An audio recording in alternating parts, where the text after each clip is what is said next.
Okay, cool. All right.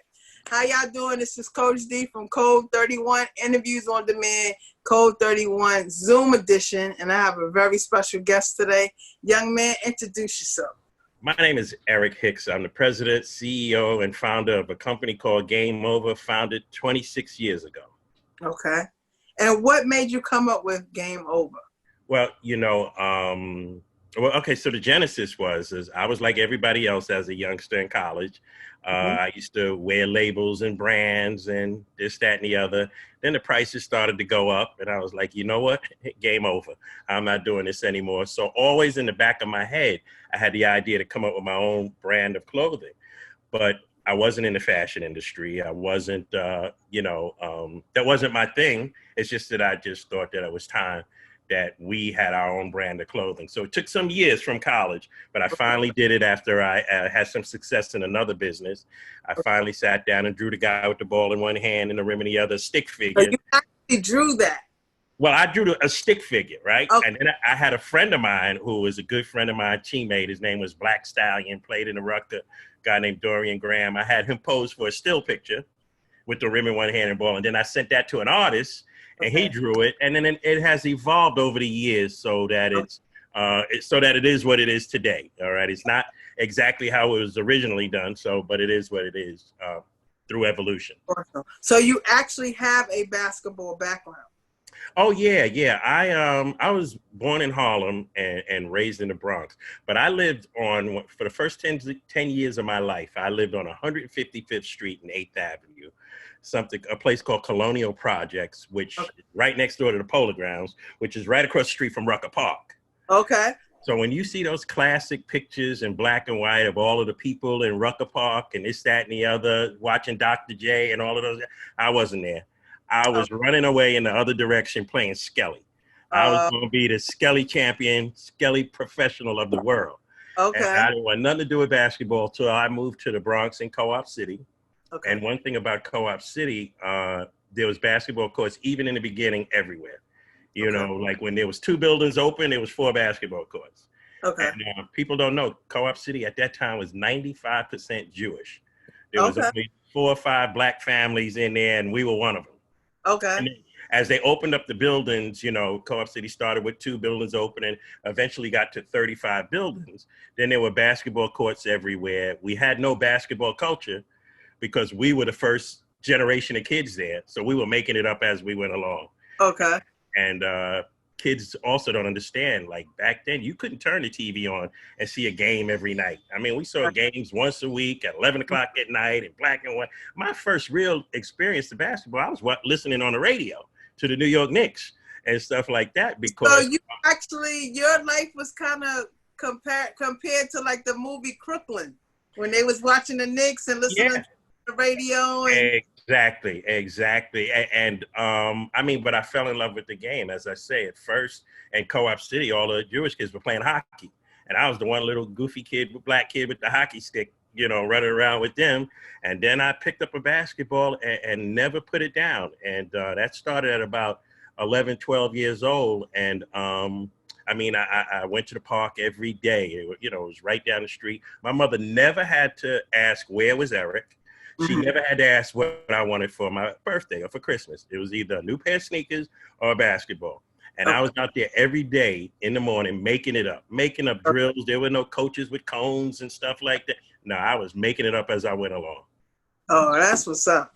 And so, did you play high school, college? Okay, so here we go. Co-op City has a Truman High School was the school for Co-op City in the Bronx. Now imagine you got 35 buildings, 7 million kids, 1 high school and 1 basketball team. So basketball tryouts at the high school, the first day of tryouts, you had kids literally all the way around the block down the street for 12 spots. And a lot of times coaches got 6 of those spots filled already because parents would call the coach and they'd know about kids and stuff like that. My mother didn't know nothing about basketball and my father wasn't in the picture at the time. So, as I said, I was making it up. So I went in there and got cut like everybody else the first time. Then my senior year, I was kind of nice and went in there and I was the last man cut my senior year and I was devastated. I remember going home like you see in the movies. I went home, cried like a baby, coach called me the next day and asked me if I wanted to be the manager of the basketball team. And I was like, oh, hell no, I'm not cocky. I'm better than these dudes. I don't want to be the manager. But then something in my mind said, you know what, go ahead and be the manager. Somebody might get hurt, or at the very least, you'll get to see the best players in the city every week. And I was one of these guys. If I saw a move or something, I was stealing it. If I saw a spin move, a crossover or something, I was going in the park every day working on that to add it to my game. So nobody ever got hurt, but I got to add a whole lot of stuff to my game, seeing some of the greats from all around the city. And that's how I developed. And make a long story short, I mean, I wound up going to a school called St. Bonaventure University. Okay. It was the year after they won the NIT, which and was you know what's crazy? One of my kids goes to that school now. Alejandro Vasquez. Oh, okay, absolutely, absolutely. Babies. All right. Well, he's going to give me my coaching credit for him, but I'm just going to put it out there that I coached him from 8 to 13. So you know, the first coach is the one that molded you the most. So that's right. Well, you getting credit right now, because it's a good school, and it shows that he has character and he can play, because they don't just take anything. Right. But I wound up walking on. So I went from the streets of Co-op City, never playing one day of college basketball. Probably the most people I had ever played for was maybe at a tournament they used to be out there called Citywide. And maybe, or they had another one, Jerome Pickett in Co-op City. Maybe it's 300 people out there on a crowded day to watch these games, to go into a school that had an arena that sat 5,000 or 6,000. So needless to say, I had to play JV first and then work my way up to the varsity. And it was quite an experience going from the playgrounds, teaching the game to myself, all the way to Division I basketball, earning a scholarship, getting my degree and the whole thing. And, you know, so it's that's something that you can, that's just jewels that you can tell a kid that, okay, there, yeah, you could go the route of high school and being, you know, recruited and all that. Or there's other ways for you to get in college and get your degree paid for. You know, there's alternatives. A lot of times people don't think, you know, if it's not D1, then they don't want to go there. You know what I mean? Like, no, there's other. You know, and this is what we teach the kids, and I teach them from experience. I can't go and tell you, yeah, I averaged 35 points a game in college and this, that, and the other. Now, I can't tell you that story, but I did earn a scholarship, and I was able to tell my mother, go buy a new car. You don't have to pay for school. And we know how expensive school is. But the whole thing is, if you're determined enough, and I guess this is the moral of that part of my life, if you're determined enough to get something and successful, and be successful at something, you'll do whatever it takes. The way that I walked onto that team is a story in itself. When I got to school as a freshman, and the first couple of days of school, I found the guys that were on the team, and I'm playing with them, and this, that, and the other. And I didn't know them, and they didn't know me. But after the game, we would talk, and I would say, so what year are you? And the dude looked down at me and said, freshman. I was like, oh, damn. And then I looked up at the next guy. He's about 6'8". What year are you? His name was Mark Spencer. Freshman. Then I look at another guy, 6'4", Fonzo Jones, point guard. What year are you? Freshman. I was 5'9", 140 pounds, and I'm looking at all of these dudes thinking that because they're so big and massive, I'm thinking that they're all seniors and juniors and this, that, and the other, and I'm holding my own. I got a chance with this. I saw how big and strong and quick everybody is on that Division I level. And as I said, me coming from the parks of the Bronx and tournaments around the city, I wasn't scared of anybody, but I had to put things in perspective. And because I was friends with the team, when they had practices were closed. I used to sneak into the arena an hour, half hour before practice, climb all the way up to the top of the stadium, lay flat on my stomach, and watch every practice. And the coaches never knew I was there, but my friends on the team knew that I was there. So when, let's say, practice was coming to an end, we had signals. Like if Earl Belcher rubbed his head like this, that means start sneaking out, meet us in the dining hall. He's about to end practice. So we had this little routine. The player does get hurt in college. He breaks his foot, and the coach calls me to come work out with the team.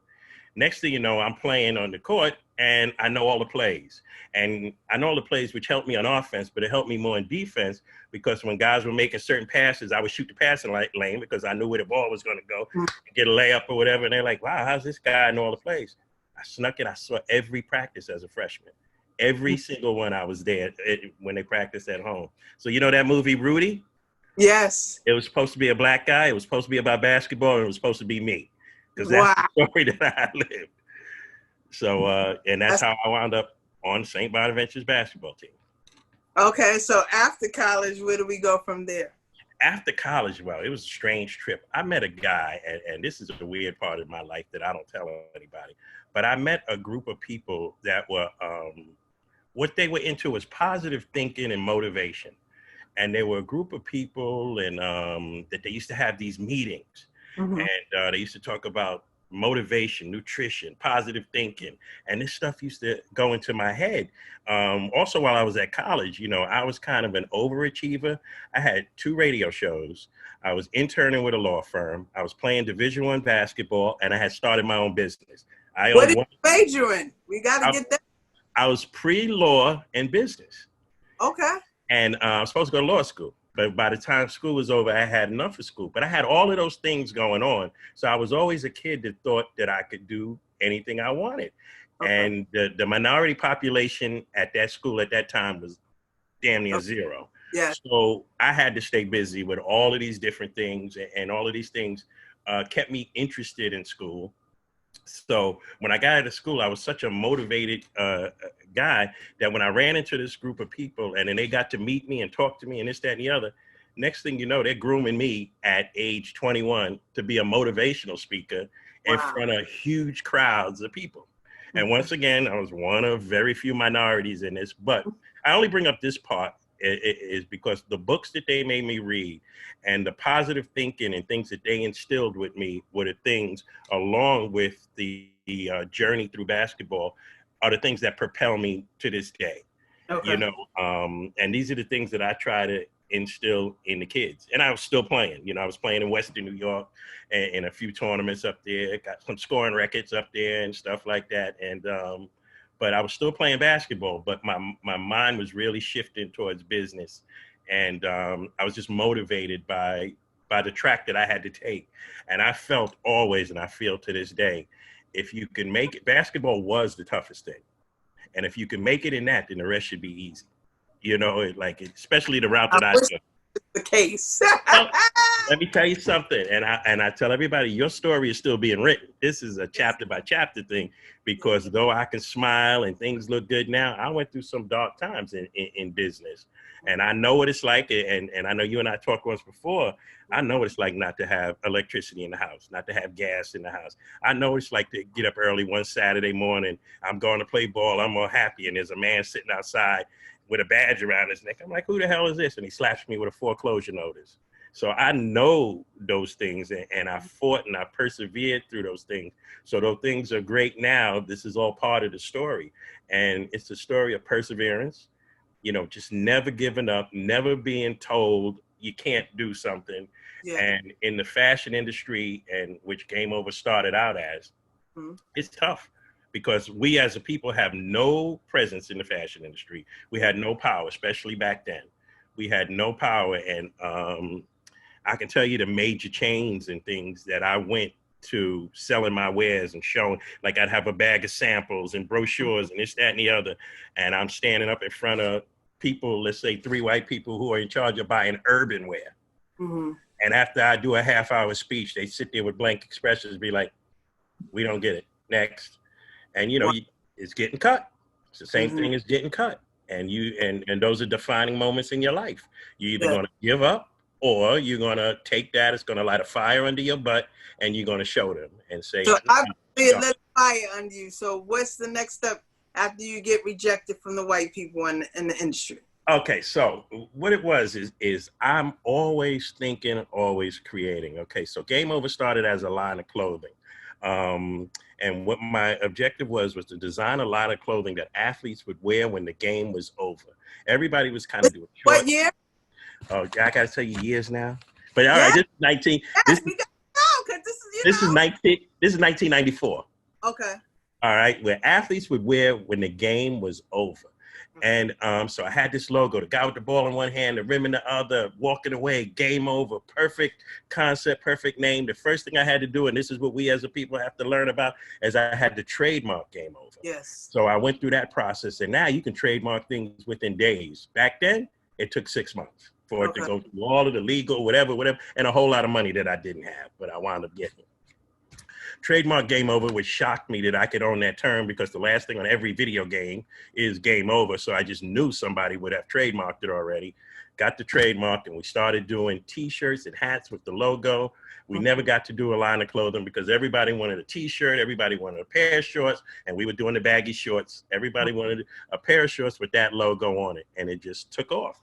And then as a marketing strategy, I went to all of the tournaments in New York City that I could reach, and I said to them, what are you paying for your t-shirts? And they would tell me, I said, whatever you're paying for them, I'm going to give it to you cheaper.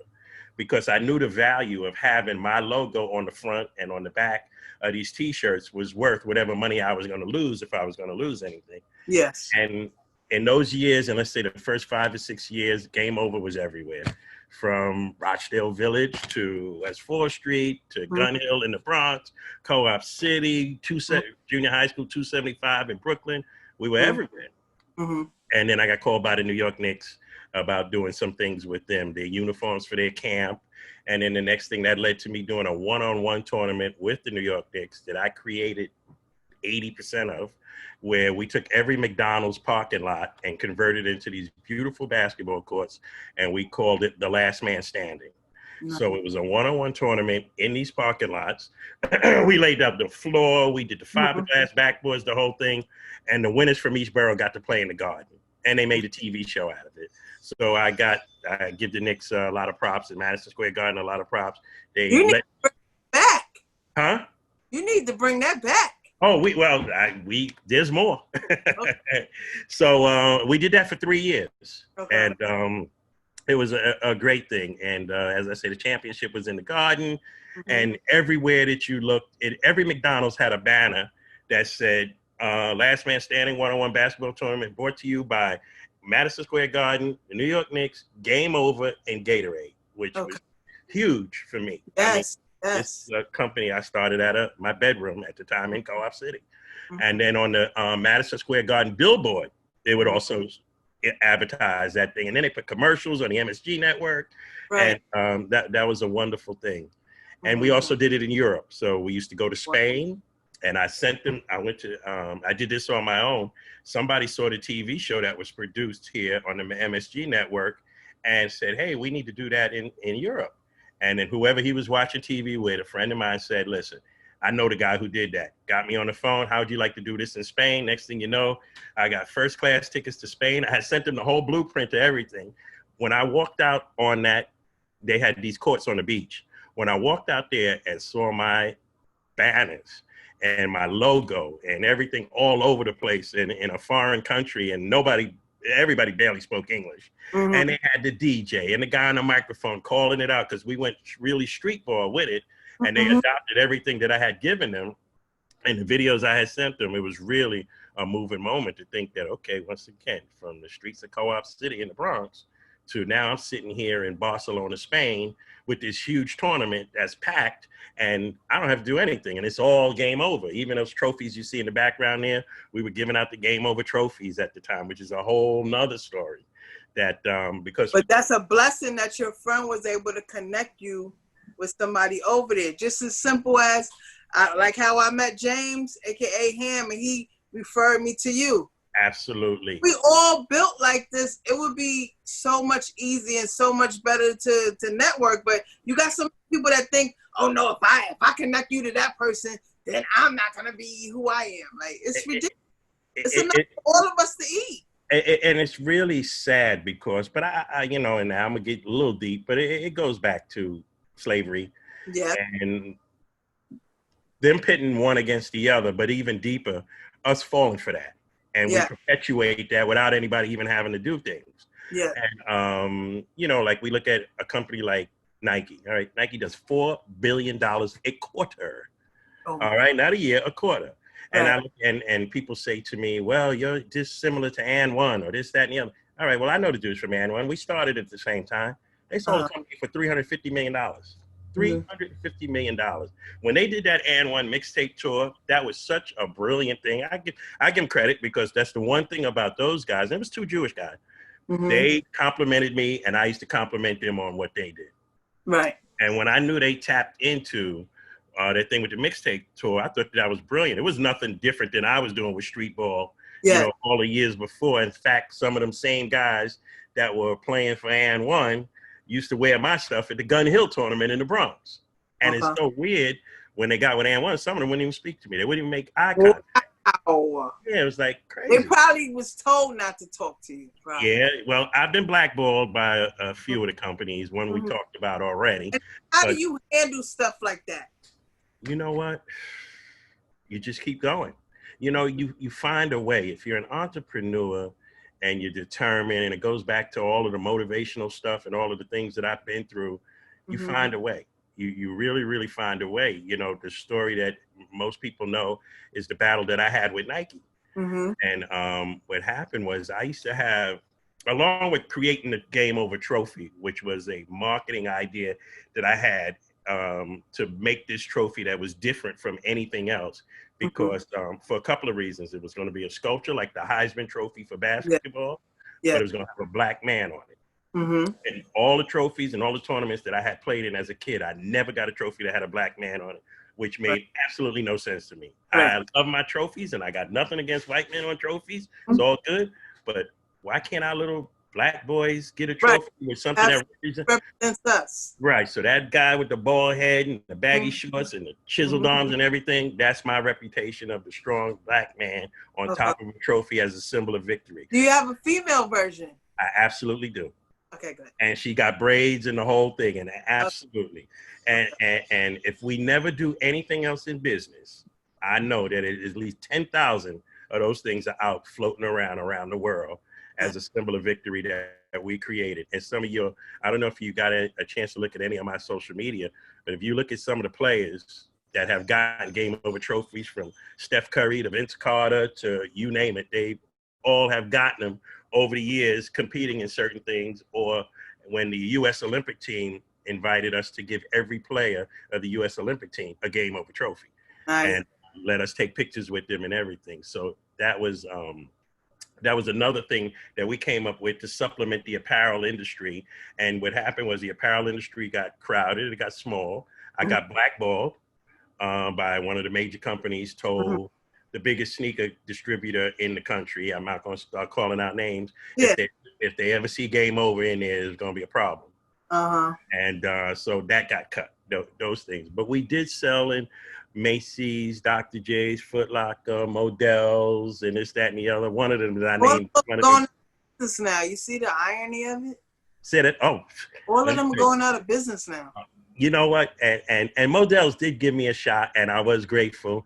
One time they bought like $10,000 worth of stuff. Now it either sold out overnight or they bought it and threw it in the garbage, because I could never go in there and find it.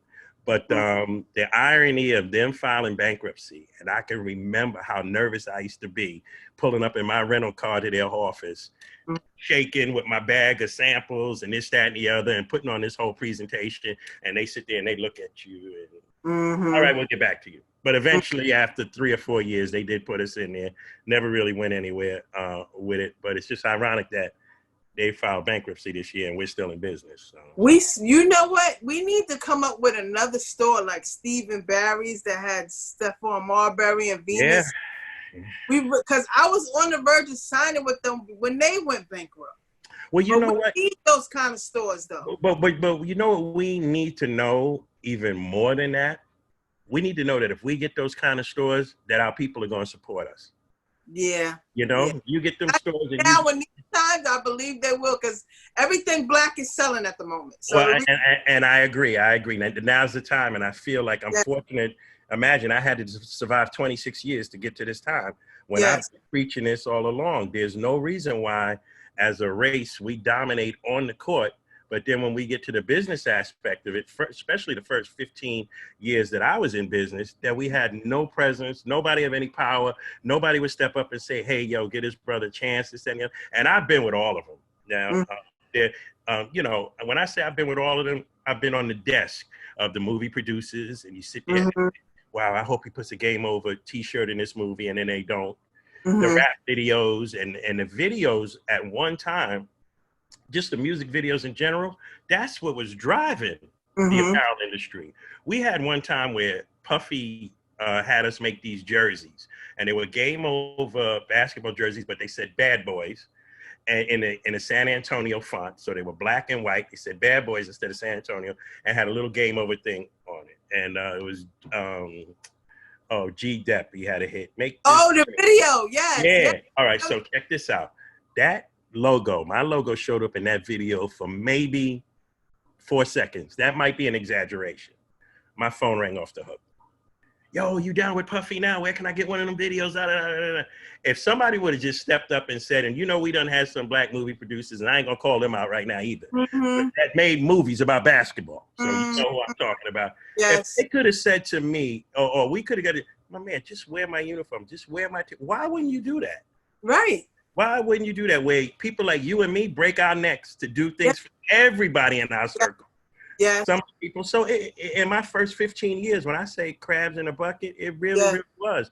And it's sad to watch. And it's like, how do you tell our young kids to go into business when as a race of people, we don't support them? Yes. Perfect example, right? Everybody's making masks now, right? Okay. Yes. Cool. But we making masks with logos and brands of people that don't give a damn about us. So we buying their material or we bootlegging their material. They getting free advertising. And then we making the tops and the bottoms that matter. Go buy a FUBU mask. My own Code 31 mask and stuff. Yeah. But it's like we so automatically ready to support the other people. And here's the other thing, when you're in the fashion industry like I am, because I do the trade shows in Vegas. There's a trade show called the Magic Show. And I always wanted to go to that. I went for probably 7 or 8 years straight. All right. I have a booth in there before you even put any decorations on your booth. The cheapest spot is 10 grand. I mean, it's crazy, so, I mean, we get shut out of the business, but in the Magic Show, the one thing that you get to do is you get to rub elbows with some of these designers and some of these people. And then some of the people would see me and they spot Game Over and they like the concept and they want to have conversation. And when you talk to them, you really realize they don't give a damn about you as a people. Right. Damn thing. How did you make these guys? There was some of them that I was invited to their houses, and I would be in their house, and I'm not going to call out the designers because we done made them rich. They got these mansions, and they were giving me tours in their mansions like I was a fresh air kid fun. Oh yeah, there's a pool over there. Have you ever seen a pool like that? Oh, I bet you like that TV over there. I'm like, wow. Thank you. That we got that for you. Yeah. Yeah, and I'm like, my uncle's a doctor, man. His pool's bigger than yours. That's what I wanted to say. But I stayed quiet and humble. And then they put the deal on the table. And the deal is so ridiculous because they think you're stupid. Disrespectful, right. Yeah, and I'm like, you know what? I'm good, man. There was one time a company flew me out to Vegas. And they spoke Yiddish and Spanish. And they had me in a meeting.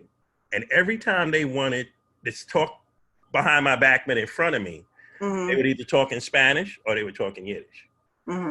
And I excused myself. I'll never forget this. I excused myself for that meeting. They were also smoking cigarettes in the room, and that was killing me. I excused myself from that meeting, ran to my hotel room, switched to another hotel, and caught the next plane from Vegas back to New York City. Because it was like, now, how are you going to talk in front of me? And it just, the business was very, very shysty. And one of the reasons why the business was shysty was because FUBU set the urban hip hop apparel wear on fire. So everybody was scrambling and looking for the next FUBU. They couldn't believe it. FUBU was this phenom. And all of the major companies, well, maybe it's going to be Game Over. Maybe it's going to be this. Fly him here, bring him there. I done been in the private jets, private planes. I done had the limousines waiting for me and this, that, and the other. But when they put the deal on the table and you look at it, I'm like, you got to be kidding me. You got to be kidding me. So the word in the garment industry was, and in the sports apparel industry, you can't deal with Eric Hicks. He's difficult to deal with. No, you couldn't deal with me because I wasn't stupid. I'd rather starve than sell out. Right. Because what it is, and I was just thinking about this earlier when I was in the shower. Somebody will take that quick money in the front end instead of taking that short money and owning it. Like, I love Stephon Marbury where he said, I'd rather own than be owned. That was awesome. And I hope that I was a little inspiration to that young man because when he was in the Gaucho's gym, right, and he had to be 15 years old, I used to go to every game. It was Felipe Lopez was a senior, and I think Steph was a sophomore or junior. And I launched my company in the Gauchos gym. So when I say launch it, I used to go there and give out free T-shirts to all the guys, and they had the top players. And then they had a thing called a Round Ball Classic, where everybody from Tim Thomas, Dana Dingle, you name them, they all played in this tournament. And some of them, like a guy like Dana Dingle, still my friend to this day and has worked with me, that I met at this tournament.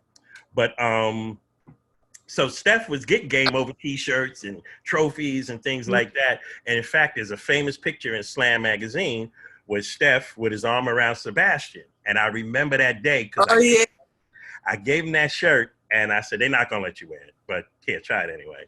And he took the shirt and he wore it and he put his arm around Sebastian. And I remember him saying, this is the next one. This is the next one. Sebastian couldn't have been no more than 9 years old at the time. Right. And he wore that shirt. And now every year people send me that picture. Yo, coach, did you see this? And that picture's about 15, 20 years old. Right. I always wanted to interview Stephon. Like, I used to wear his sneakers and buy all his stuff. Because I respect that, you know, you in the NBA and you selling your sneakers for $15. People didn't get the concept back then. They just disrespected that man. But I was always following him back then. Let me tell you a little about the mentality and the Stephon's an incredible young man. Now he wasn't all good, but he wasn't all bad like the picture that they try to paint. Yeah. But I have to shout out Steph's dad, because Steph's dad had a plan. I remember one time, and it probably was in the Gauchos gym, sitting down and I'm talking to his dad. And I was like, you know, and I was young and goofy. And I was like, Dad, Mr. Marbury, how come your sons jump so high? A dumb question like that. But he said he used to sell hot dogs on the beach of Coney Island. And people would order the hot dogs and the kids would run and deliver the hot dogs. So they would get, their legs got so strong, because there was a Norman Marbury, I believe, and Eric Marbury was just incredible. High flying dude. And the funny thing, he said Steph was the only one that never would come to sell the hot dogs and run in the sand. And he tried at all of them. But what he used to always say was, like, he felt that the NCAA exploited the talents of his kids, and he got nothing out of it. The same thing people are saying now 20 years later. Mr. Marbury was way ahead of the game on that, and he said it's not going to happen with Steph. And Steph, and I would think that he would give his father some of this credit too. I don't know. I ain't talked to Steph in years.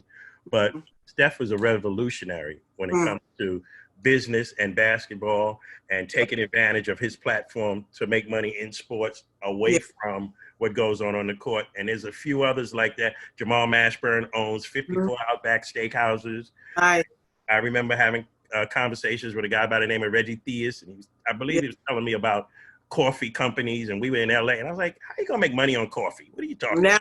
Starbucks. I think it was Starbucks, and then he owns Pizza Huts. And there's guys out there that are like that we don't make enough noise about, that take this platform and take that money and turn it into things where now they're employing people. Like, the biggest thing for me, for basketball and for my legacy, is the fact that I have people now that I can write a check and I help them feed their families. I help them pay for their kids to go to college. They have jobs, and they have jobs in an industry, in a business that they love. You know, they're coaching and they're getting paid, you know, until COVID hit. Now nobody's getting paid. Right. But we good though, we good. But just that's a powerful thing for me. Or to be able to go to a playground like Co-op City in the Bronx, where I grew up, where my story first started. I went back there 3 years ago and helped renovate every playground in Co-op City. Right. And, that's what I was discussing with you about Paisley Park for my brother. Well, you know, on a sad note, you know, I almost canceled today's interview because I don't know if you heard, last night we had 35 shootings in New York City area. No. And, and one 17-year-old man got killed at a 35 shooting, and happened to be one of my, I get a little choked up talking about it, one of my favorite kids in the Bronx. And my man Brandon, and he's the kind of kid, you know, he's everything you could want in a kid. And I just read, when I was reading about him, that he was going to St. John's next year. He was the MVP of Monroe High School in the Bronx last season. And here's a kid, 17 years old. His life snuffed out just like that, less than 24 hours ago. And so I was thinking, because I knew we would be talking possibly about your park there. And, you know, when is this going to stop? you know. Yes. Like, why are we killing each other? Like, they talking about police brutality, but we out here killing each other. Yeah. And we not do. Like, yeah. So R.I.P. to Brandon Hendricks and a young man that you lost right around the corner from where I live over there at Baisley. yeah, Was that at Baisley Houses, Baisley Price? 14 years old. Yes. Yeah, and so Ozo. Yep. we'll talk about that playground and what we can do over there. And but I think you know, we probably, and I never, you know, I usually just try to impact the kids that come through our program in Brooklyn or our camps. We do camps here in Queens with a guy by the name of Royal Ivy, who is he's from my church. I'm actually supposed to interview him. All right, well, he's a great guy. Now, I had him when he was 14. Yes. And Royal wasn't the greatest. We had stars on that team. I was with the Long Island Panthers, and I was the head coach of the 16 and under team. And Royal was on that team. And it's so funny, when kids are special, you know it. He wasn't the best player on that team. Now, he'll probably tell you he was. Okay. But he wasn't the best player on that team. But he was my captain. Yes. Why? Because he was the best kid. He was the best kid. He was a kid that no matter what you asked him to do, he would do. If you told him, if a guy was averaging 30 and you said, Royal, hold him to 15, the kid might get 18, but he wasn't going to get 30. And Royal was just that kid. The type of kids that I have for my program, and that's how my brother was. He would, like I said, I don't want, people think I'd be bugged out when I say, I don't want a LeBron, a Kobe, or Michael. I want that kid in the corner that will run through a brick wall for me. That's who I want, a whole team of him. Exactly. And if I could teach them from the ground up, that's how my brother was. He would take a kid nobody wanted, and great student, athlete, and a person, and then he would say, and here come these coaches like Christopher Columbus discovered America. And some kids would leave, and I'd be disgusted, like, are you kidding me? Nobody wanted you before my brother molded you into who you are. My brother would say, slow down. They just making room for the next kid that I got to bring up. That's true. That was my blueprint as well. Well, you know what happens is you don't stay in any kid's life forever, so things happen, and you hope that whatever you instilled in him, he takes some of it on and he becomes successful. And that's Andrew Vasquez. Okay, because I never really wanted to be in the coaching part of this at all anymore after the Long Island Panther experience. And I have to say, I'm an old school coach. You don't come to practice, you don't play. And I'm not into stacking teams. You know what? I don't want a team that's going to blow everybody out by 50. I want a team that's going to work hard and be the underdog team that comes out and beats them so that they can carry that underdog mentality with them the rest of their life. Because this is what happens. And once again, I'm not going to call out names. When I coached those teams, we stacked the teams. We were backed by a big sneaker company, and everything was about winning. So you blowing teams out, but you can tell, not only are you blowing teams out, but you're letting kids get away with things that you shouldn't let them get away with. Fast forward, when they get to the NBA or they get into college, they're not mature enough to handle the things that come in because they're so used to you doing everything. They're used to being on stacked teams, so now they can't carry a team, and they don't know how to carry themselves. And that's why I had to get out of that AAU world in that way. So how I'm back into the coaching and into things is I was basically given a gym in Bed-Stuy, Brooklyn. I was given a $4 million beautiful basketball facility and what happened that a church built, which I can go into a lot of stuff, how we like to brag about, oh, this one comes from Brooklyn and this one comes from Queens. And this, okay, well, where's the community center they built? Where's the course? Where's the playground they renovated? Where's this? Where they didn't do nothing. I don't want to hear about the rappers and the basketball players that are from your neighborhood until they can show me a community center or a computer center, a computer training center, or they done brought laptops to everybody in the project. Queens. But I do not just for the kids, because there's so many programs for kids. I want to get the 21 and over kids that people have forgotten about. You know what I'm saying? That got injured on their job or did anything that where they can't work a full-time job anymore and they want entrepreneurial aspirations. Or the ones that fell into the basketball trap and didn't address the other, because this game can be a great, great thing and it can take you out of the world because it's done some great things for me. I can't believe I made a living doing the same thing I've been doing when I was 10 years old. And people say to me, when are you going to retire? Retire from what? This is, if I was retired, this is what I would be doing. So I'm glad to be able to make money doing it. But Right. you have to address the whole thing. And basketball can be a trap. You know, I'm going to tell you this statement. My friends laugh at me. There's two statements I live by. One is when a father comes to me and said, yeah, I put a ball in his crib when he was first born. The first thing he saw was a basketball. And you know what I say to him? When he's 40 years old and he's telling you, Dad, I want to play overseas. I'm still trying to play overseas. Don't be mad at him. You put that as the most important thing in his life. Is you put that. Yeah. Maybe you should have put an encyclopedia. Maybe you should have put a microscope. Maybe you should have put a stethoscope along with that basketball. Yes. So be very, very careful when you do that. And then he's 40 years old living in your basement with hoop dreams. The other thing I live by, the other thing I always say is when they talk about us being victims of a conspiracy to hold us back. Yeah, the white man do this to hold us back. Let me tell you something. You done made it easy. You done made it easy because we don't support our own people and our own thing. Yes. And you know, and we cannibalize, for lack of a better word, our heroes.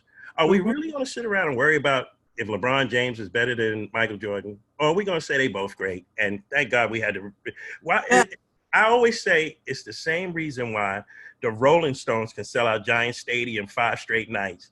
And let's say Earth, Wind, and Fire can't sell out Lehman College or York College. Because we're so busy to throw away our greats instead of being grateful that we got the greatest in this, we got the greatest in that. They're both great. They're both great now. Instead of arguing about whether I'm going to buy Amazon stock or Microsoft or Walmart stock, we're going to waste our time worrying about who's better, LeBron James or Michael Jordan. It's like a waste. And we got to get out of that mentality and out of that trap and realize that do not cannibalize our own heroes and our own greatness. Let's be grateful and support and put them all up there as things that our kids, the good things that they do, just strive for. So. Yeah, that's what I had created a You Are Officially Booked mini concert last year with the 2 promoters I told you about. I always, I didn't like where the music was going, so I was like, we got to bring back our hip hop and R&B legends. That was real music, and people took my ideas and just ran with it. But I had an opportunity to do this concert last year with the 2 promoters, and they tried to snatch my dream away from me too. But it was still great. It doesn't matter how it turned out. It was accomplished, and you know, I just thank God that my visions could come to life. So with the community building that I want to do, I wanted basketball, art, music, dance, you know what I'm saying, where people could come in there and, you know, do their music. My niece is a choreographer. I would have her do the dance part. Have my nephew, he's a rapper, do that part. I would do basketball and art because I draw and stuff like that. Okay. That's right. You're going to show me some of your work too. Of course. I have artwork that's just sitting here, and I'm trying to find somebody that will help me get it out, and we can make some money here. I'll do the best I can to help you, but what I can also do. My friend told me years ago, I'm sitting on all this money. I'm still sitting on it. I need to make it into money now. But just look at what you're doing right now by creating this platform and by hosting this show that you do now.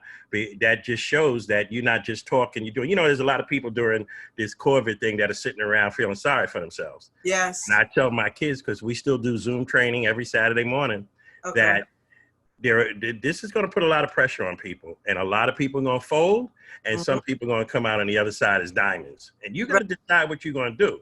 Because a whole lot of millionaires are going to be made through this 2020 tragic year that we're dealing with. And you have to decide where you want to be as a youngster. A lot of people doing media now. Yeah. But you know what? Let me tell you something about ideas and dreams. Okay. So we talked about, here's another thing we did as a company. I created a competition called Shakin', SHAKIN. And what it was is we gave the kids 60 seconds. We put him at half court. We kicked the hottest track there was at the time. And he had to do all his dribbling moves within that circle, all his dribbling moves, all his basketball tricks to the beat. And then we would score it 7, 8, 9, 10, like the Olympic floor exercise. And then you'd move on to another round and this, that. We did this in conjunction with the PAL and other places all over the city. I was on Good Day New York, Fox, all the morning shows, PIX, that and the other. What we were trying to do is get the hottest kids, put them together, make a team so that they could perform at halftime at Madison Square Garden. So I could take them on the road and this, that, and the other. So this is what happened, and you can Google this. You might have done it. Somebody saw it, and it got to the office of Nike. This is no secret. And we wound up going to court because what happened was the next thing we know, we see a commercial where the guys are dribbling and dancing to the beat and this, that, and the other. And it was fly. And people are calling me, congratulating me on this commercial. Right. And you had nothing with that. I got nothing to do with this commercial. What the heck is this? And I mean, I was devastated. Now, they say they came up with the concept and we took them to court, said that, no, you stole it from us. And it's that. And my thing was, I even wrote them a letter. You could at least have used my kids, man. Right. You know, you could have, but they say that they, whatever. This went in and out of court for 3, 4, 5 years. Only thing I got of it was a whole lot of publicity. I swear the courts were rigged if I would go into detail. But if you Google Eric Hicks versus Nike or Nike, you'll see small business in Jamaica, New York versus Giant in Portland. This, that, and the other. They wrote that story. But you know what? Out of all that you've been through, the real ones know what's up. The real ones. Yeah. And here's the thing. This is why I wanted to say to you about your ideas. It don't matter, because if you're a creative person, every time somebody steals one of your ideas, you're going to give birth to 5 more. And I can tell you stuff from the Knicks, the Nets, and everybody else and other companies down the line that have taken things that I've done and done presentations for.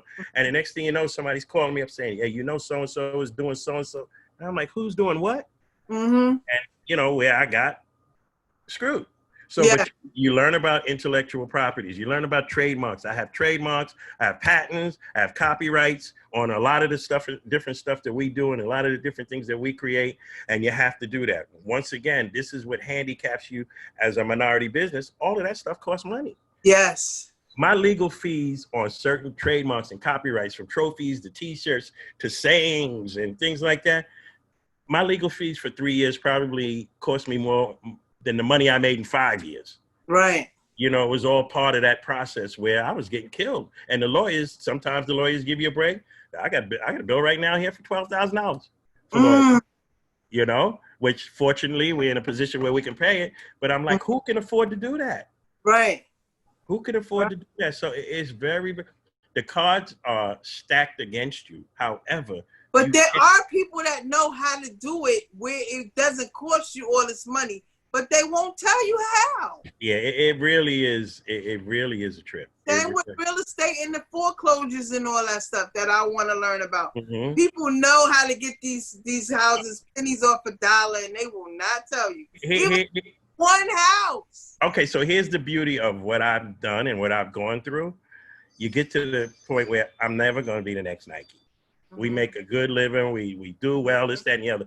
But what I can do is every young Black boy or girl who wants to see or sees us as an inspiration or thinks that they have a dream or goal, I can tell you how to do it without making the mistakes that I made on that journey. If you're trying to do something similar to what I'm doing, I can give you all the formula. I can show you how to cut corners, how to cut costs, and things like that. So you can get, now, whether you're going to be successful or not is not going to be for the reasons that I've gone through. It's going to be what's in your chest, what's in your heart, and what's in your head. Because if you have the heart, and you know this with sports, you'll take a kid with heart and less talent than a kid with a whole lot of talent and no heart.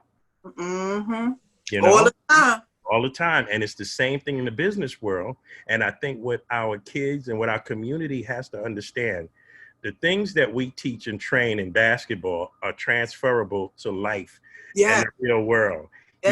Your career, your spirit, and your determination and drive cannot be over at 23 years old. When your biggest goal can't be to win the street ball tournament down the street.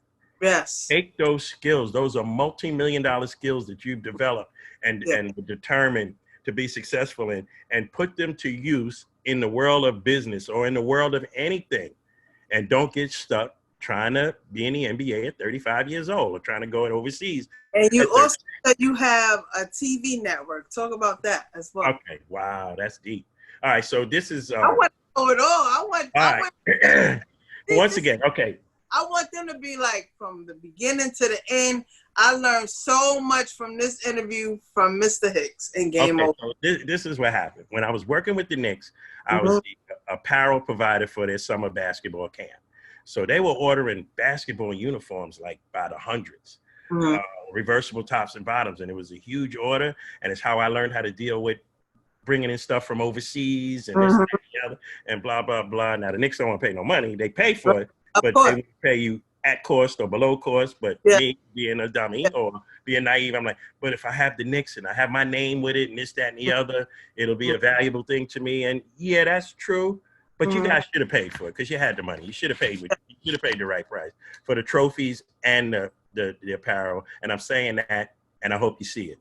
You should have paid the right price. You should have supported the business instead of trying to say, well, we only pay $14 for trophies and yours are $15. If you sell them to us for $13, we'll take them. Because a young kid who grew up watching the Knicks, I'm falling for that. And then, you know, my electricity is being turned off while your multi-million-dollar corporation who could afford that extra $2 or $3 could have made a difference 20 years ago in my business. So in any case, that's the bad side. The good side was I got to meet a lot of people, and I had an idea for a television show. I had an idea for 4 TV shows for the MSG network. One was me going around, and these kids that we had this thing called Shaken, going around like and seeing all of the talented kids in the New York City tri-state area and bring them together as a group, as I said, and have them perform at Madison Square Garden as the ultimate thing. But it was going to be like Making the Band meets American Idol. Like if you called me up and said, I got a kid, my son, and all he does is dribble and he's nice, I say, stay right where you are. We come in with our camera crew, our car, everything. We're going to pull up right in your driveway. We're going to kick the tunes and we're going to watch them thing. And we would film all of this. We had tryouts and this, that, and the other. And we would interview the kids. That's all these dancing shows now. So they probably got that. Exactly. Because this was all bubbling 15 years ago is when we started doing this. And I kind of got the concept from, it was Puffy's Making the Band. But mine was the basketball version. So we all steal a little bit from here and there. And then look, it's fine for you to get ideas from other people, but make your own. Don't be so blueprint. Right. So this is what happens. So I go and I pitch the show. Now, I know nothing about TV. So I go and I pitch the show and I do this presentation and they said no. Okay. But then about a year later, I get a phone call and they were doing this program called Summer Ball, and they wanted to do things that happen in street ball in the summer. And they said, Eric, you remember the show that you pitched to us? And I said, yeah. And he goes, you still want to do it? And I go, yeah. And I go, well, we're going to green light and put a budget together for you to do the show. Now, I didn't know that when you pitch a show, that you had to do it. I thought you pitch a show. They say, oh, we like your idea, and here's $10,000, here's $5,000, you can be a consultant. No. I had to shoot it. I had to edit it. I had to do everything on this show, and I knew nothing about it. All I knew how to do was work a little video camera that I had because I used to shoot everything. So in that office, I knew when he said that to me, if I said that I didn't know how to do it, that the deal, the project was going to die on the table right there because they expected me to do this. Somehow I made them think I was a TV producer. So I was like, yeah, we can do that. I got this company called GOTV and we produce this. They go, great, get started. When you want to get started? I said, we can start right away. I left Madison Square Garden right there on 34th Street, and I sat down on one of them concrete flower pots and I said, oh shit, I get myself into it. Here you go again. So I really didn't know where I was going with this, but fortunately I was able to find some college students at one of the local colleges that were into filmmaking and everything. And I mean, it wasn't their project. They didn't take it as seriously as I did because I was serious about it, but we were able to do, I think the first year, 13 episodes, then another 13 episodes. And these kids were talented and they got to perform at Madison Square Garden. We got the team together, but even more than that, they got flown out to, it was the year the NBA All-Star Game was in Vegas. The whole team got flown out to Las Vegas, and they performed at damn near every hotel up and down the strip, inside, outside, for NBA legends, this, that, and the other. And we gave them an experience of a lifetime. One kid even got picked up and traveled around the world, went to China and a whole lot of other places, my most talented kid. So Hicks is that one opportunity, but it's so many people that they feel like they see something in you that's great, and they don't want to be the ones for you to come on their platform and you shine better than them. Well, you know what you have to do, and maybe I'm a little cynical now or whatever. I'm prepared for no. I'm prepared for me to show you something for you to say no. I'm also prepared to do it without you. So if you say yes, you're making it easier. But if you say no, that doesn't stop me. Right. And that comes from like people, oh, you can't make your own trophies and this, that, and the other. All right, well, the people in China said I could. Right. And if I paid them the money, that they'll ship them here. And Yes. you can't do a TV show. Well, the people said that I can do a TV show if I know how to do it, that they'll green light it. The other thing was even renovating those basketball courts. When I was called and it was said, we need to renovate all of the basketball courts in this neighborhood. Do you know anybody who can get this done for us? I was like, oh, that's what we do. We do court renovations and this, that, and the other, blah, blah, blah. We got a part of the company that does it. Next thing you know, and if you ever go to Co-op City, if I show you the pictures, I swear, and not to pat myself on the back, they have the most beautiful playgrounds in the city. I mean, everybody's got fiberglass backboards, everybody's got breakaway rims, and everybody got that Game Over logo right in the middle of the whole thing, which kind of brings my life full circle to be able to do that. And we do free clinics, and we've done free clinics in every court that we've renovated. We go back and do free clinics for the kids. That's beautiful. And I've always wanted to do that for my brother since he passed, because I feel like Baisley Park, that's Mark Ellison. Not even the park, just that one court. That's all I want is that one court. I don't care about what the other courts. If you was able to do the other courts, that's fine. But that one particular court in Baisley Park that's the epitome of Mark Ellison and the Mark Ellison. It was the Greg Vaughn Cougars. He named that area of his coach. I don't know if you remember Greg Vaughn from Mega Evers College. Absolutely. That got murdered on fire. That was my brother's coach and his idol, his mentor. He lived in the same apartment on Fox that Greg lived in. That was his whole life. And when my brother died, that's when I changed the name from Greg Vaughn to the Mark Ellison Cougars. So if that's the last thing I do in life, I would like to get that court and do a community center for 21 and over. Like I said, for the youth as well, but for 21 and over, to have an opportunity to live out whatever they want to do, whether it's music, dance, clothing, whatever. So what we're going to do is one day you and I are going to meet and we're going to go over to that park. All right. And we're going to take a look at it. We're going to see what needs to be done. And I will do what I can to help you get it done. I appreciate that. All right, I'll make that commitment to you. You know, it's so weird when you say Ellison, the kid that died last night. His father's name was Kevin Ellison, and his brother, a dear friend of mine, Noel Ellison, he went by the name of, he didn't go by the Ellison last name, but that was the name. What if that would be crazy if they were my relatives? Because we're a big family. Yeah. That's... I said, as we do this interview, I can't believe that my man Brandon Hendricks, MVP of Monroe High School in the Bronx. Was he like a bystander or something? The details are not out yet, but I heard one thing I read, they said there was an argument. When I tell you about a kid that he epitomized everything you wanted in a kid. Now, even before I knew he was the son of my friend, during the clinic, I picked him out. Brandon, you come here and demonstrate this. You come and demonstrate that. And I'm looking at video where this actually all happened. And at that time, I didn't even know who he was. And then when Kevin said, oh, that's my son, I was like, that's your son? Yo, this kid is something else. And he turned out to be a hell of a player. And it just hurts.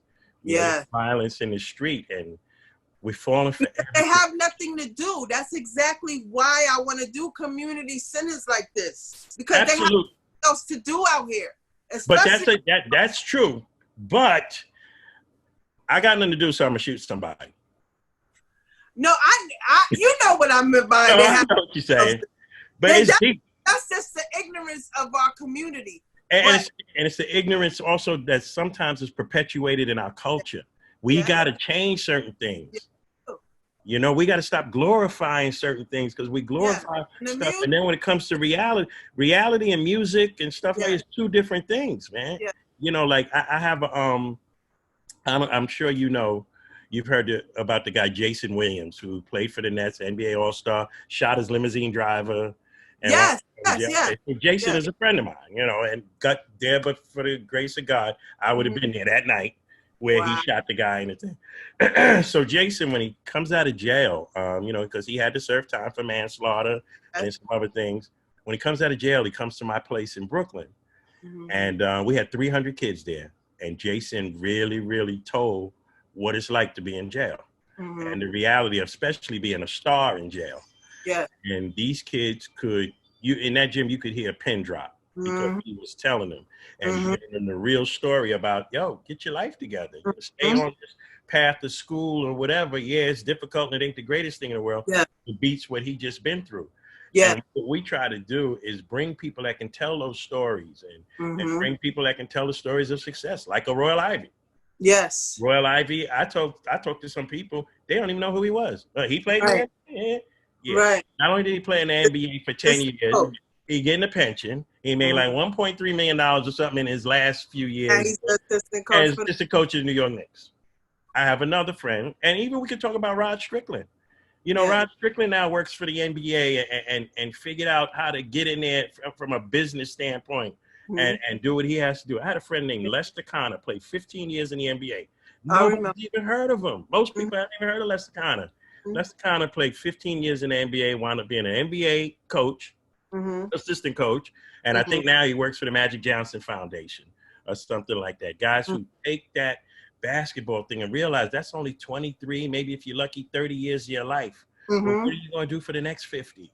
Yes. And how can you take the skills and connections and you know, girl, we can go on all day. But when I talk about connections, some of these guys that play on these teams work and are around some of the richest people in the world that will do anything for you. Tell them, hey, my man in New York's got this company. Why don't you sit down and talk? They won't do it. They won't do it. I had one. I ain't going to call them out either because they were very, very good to me. But let me tell you something. One of my favorite shows on TV is Shark Tank. Okay. One of the shows I hate the most is Shark Tank. Okay. Because there's a dude on there that flew me out to a meeting, flew me out in a jet, put me up in a nice place, this, that, and the other. We had this meeting scheduled. He was right next door and would not even come in and say hello to me. Flew me out there for nothing. Now, I had waited a year for this meeting.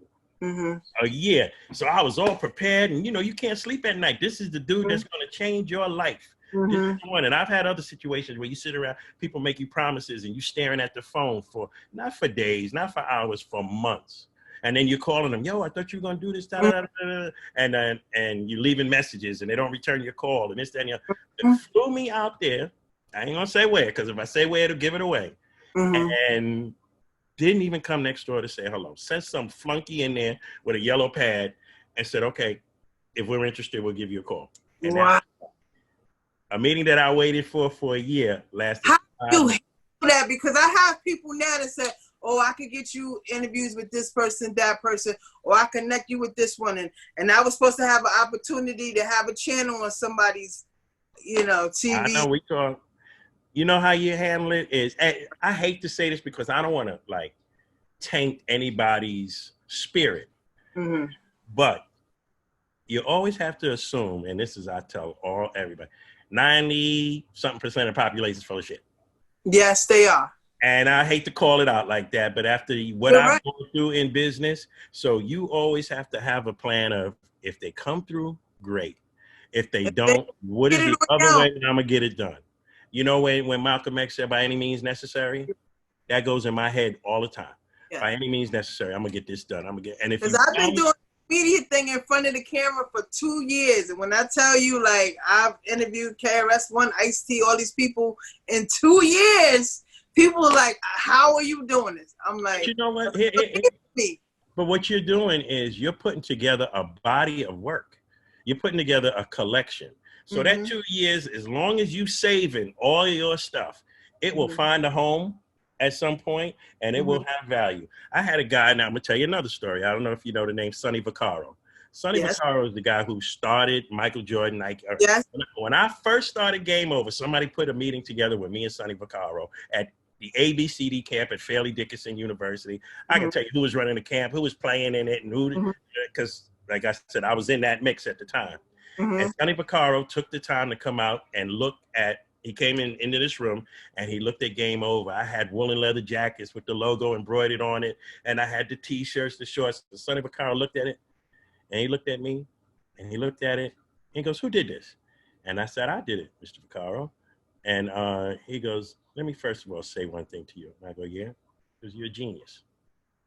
He said, this game over, the whole concept, it can go for any sport. Mm-hmm. You're a genius.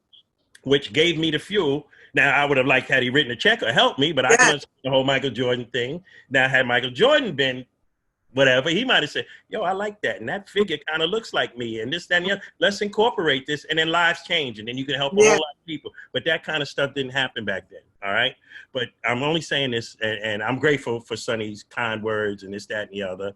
And he said some other nice things about me going forward over the years until he got to one point and said some bad things about me. I was like, I ain't talked to this for 20 years. What is he bad mouthing me for? But here's one thing he said about me that I'm going to say to you. One thing about what I did in the world of street ball and basketball is I filmed everything. This was long before you had Instagram and Facebook to post it and show stuff. I was just filming, didn't know why I was filming, but I like to film and I like to edit and stuff like that. And he told somebody who came back and told me, he says, you know what the most valuable thing a Game Over is? And the guy said, what? He said, his library of videos. This kid's got everybody. And I do. You know, if you played in New York City street basketball between 1993 and 2003, I got, and I was there. I was always there with a camera. I was there courtside at Dykeman for 3-4 years with a camera. Gun Hill, Forest Houses, you name it, 275 Brooklyn. I mean, even Montebello Park, I got stuff. And I got the Bone Collector when he lit Rochdale Village on fire. Wow. Yeah, him with special effects and Showtime, Daryl Showtime Hill, which is another one of my favorites. I don't know if you know Showtime. He's a little guy from Queens, went to St. John's. Yeah. But I got all that classic footage. So your interviews of people, you never know which group of them or which one or which part of your library has that. Just keep doing it. Keep collecting it. It will. Yeah, I've been putting it up on YouTube on my Code 31 media interviews. Yeah. Yeah. It seems to be catching on somewhat, but not yet. But I know it's going to come, so I'm not going to worry about it. Just like the money. I write for Rare Royalty Magazine, and I'm doing this right now. There's no money coming in right now, but I know I'm on to something, and it will happen. So you're on to something, and you and I will talk. And, you know, I mean, I'm a small company. I can only do but so much. But we know a lot of people. You know, as a company, we've touched a lot of people. And sometimes it's just finding the people to match with your skill set. That say, I was looking for somebody who can do that.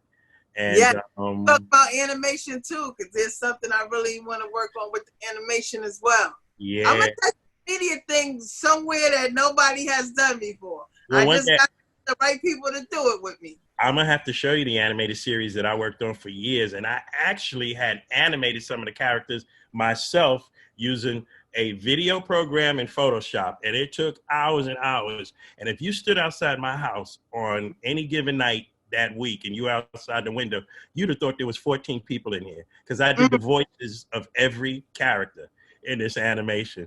And it was, so I said, people in my neighborhood, if they can hear me, they think there's a madman in here. Every voice of every character. And then I took it to somebody and tried to get it produced and sold and this, that, and the other, blah, and they loved it and did a whole lot of talking, but never did nothing. So I had to shelve it. And around the same time, I think you should bring it back out. I think this is the perfect time. Yeah, I think so too. You know what though? I've got so many projects and so many things. And, you know, reality is coming back to the reality of today. I have to make some serious decisions about whether we're supposed to start camp next week. We do 8 weeks of summer basketball camp. Between the messages I get from the governor and the messages I get from the mayor, I have no idea what I'm doing.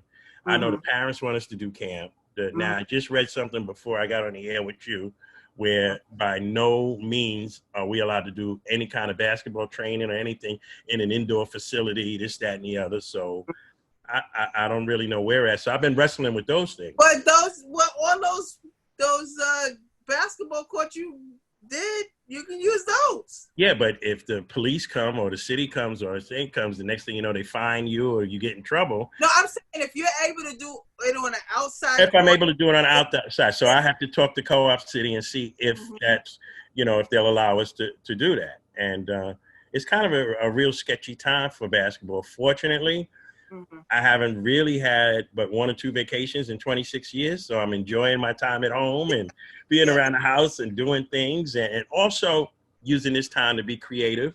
Like we're really, really in the next I'd say 2 or 3 weeks, going to be launching our online business again, because Nice. we don't do a lot of that. But I've been designing apparel, and I've got tons of stuff coming in from overseas.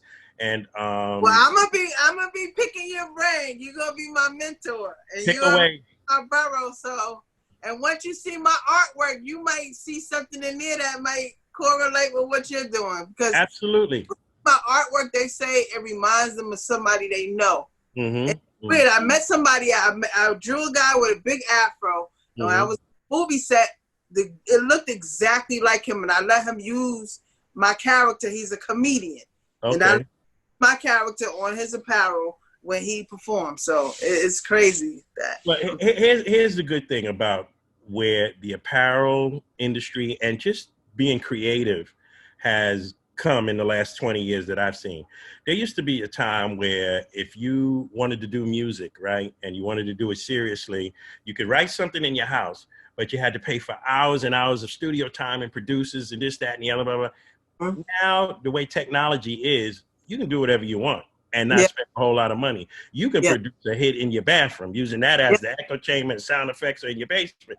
It's the same thing in the apparel industry. The ability to take something from an idea on a piece of paper to fruition or to something that's actually a product is so much easier if you know the right paths to take. Right. Why I'm here in your life is to show you some of those right paths to take so that you don't make the mistake of trying to get it done in Japan, then trying to get it done in Korea, then trying to get it done in Vietnam, and spending thousands of dollars before you realize this is a product that should have been made in China from day one. This is a product that should have been made in Pakistan from day one. Knowing where the strengths and weaknesses are in certain areas, or knowing where the problem spots are. I can say to you, you might make this in this country, but this country is going to steal your idea, and you're going to see your stuff selling all over the place, all over the world, and they have nothing to do with you. Yes. So these are the things that I can show you to lessen that learning curve. And that's what it's all about. And I always tell people in business that I went through everything that I went through so that you don't have to. There's no reason for you to make the mistakes that I made, and no reason for you to lose the money or get ripped off on certain things the way that I did. Because I'm going to tell it to you straight. That dude's a crook. Stay away from him. On a licensing deal, you should be getting 3%, not 1.5%. Yeah. You know, and I'm going to tell you on that, you better trademark that. You better copyright that. Matter of fact, you got an idea for a slogan or a name or something, I don't even want to hear it till you trademark it. Call this attorney or go online, do the trademark search yourself, call these people and get it trademarked. Don't even tell me what it is. Okay. And you know, then we get comfortable with each other. I ain't stealing nobody's stuff. So it's I know that. I know that. These are the kind of things that I can help you with. And even with that, there are some pitfalls and potholes you're going to step into. Oh, yeah, definitely. But I can lessen some of those things. And before we go, Jay told me that you still owe him a package from Game Over. I'm just telling you that. I still owe him a package from Game Over? He's got enough T-shirts. I think every clinic he worked, he's gotten T-shirts and stuff. Well, like I said, if you need another coach, I'm here. Well, absolutely, but we got to have something to coach now. I mean, I have nothing now. But the next thing that I do, you are definitely invited. Understand your value also as a woman basketball coach. In fact, there's another show on Instagram similar to what you do called Basketball Heads. And he needs women that know the game and know about basketball so that he can interview them and get it from your perspective, because what you have is unique, and what you have and your voice and your perspective is needed, especially when it comes to coaching boys, and especially when it comes to coaching girls too, because there's not enough attention. But I coached a lot more boys than I did girls, because growing up with a brother, that's all I was around. Whatever you have to offer is needed, because it's a different perspective that's not heard out there. And my hat's off to you for the coaching stuff, because I'm sure you've changed a lot of lives and had a lot of impact on a lot of kids. But my hat's off to you for this platform that you're creating now, because this is out of the ordinary. Like a lot of people who tell me, yeah, I run a tournament. Okay, well, everybody, their mothers runs a tournament. So what? You know, but when you start to take steps for things that take you further away from the norm, and it differentiates you from just anybody else who played basketball, and now you're coaching a team, which all of that is great and all that's needed. but you take those extra steps and you want to renovate a court, or you want to build a building and this, and this is what we need. Yes. This is what we need. We got plenty of people running tournaments. We don't have enough people doing what you do, because some little girl is going to watch what you do and is going to be inspired and it's going to take off. Like I said, I may never be the next Nike, but I may inspire some little kid. But you're the first Eric Hicks. You know what I'm saying? Yeah. I don't want to be the next anything. I want to be the first Dawn Ellison, a.k.a. Coach D. That's why my company is Code31. Code31 officially doesn't exist in my basketball number. There you go. So I'm not worried about what anybody else is doing. I'm focusing on me. And I guess the point that I'm making is there'll be a whole lot of people behind you focusing on you too, and you'll be the inspiration for the next generation and other generations to follow. And that's what it's all about. And that's how we're going to get out of this mess that we're in right now. Yes, we are. But before you go, I need you to say your name and say, hold on, give me a second. Hold on, give her a second. I need to say your name and say, it's Code31. This is Eric Hicks from Game Over, official GameOverNYC.com, and we are here on Code 31. Thank you so much. Let me get a quick picture of you. And we are going. Oh, shout out to my sponsor, Take Your Knee Off My Neck by Washington Fashions. This is their shirt. So shout out to them. Eric, I love it. Thank you so much for the interview, and we are definitely going to link.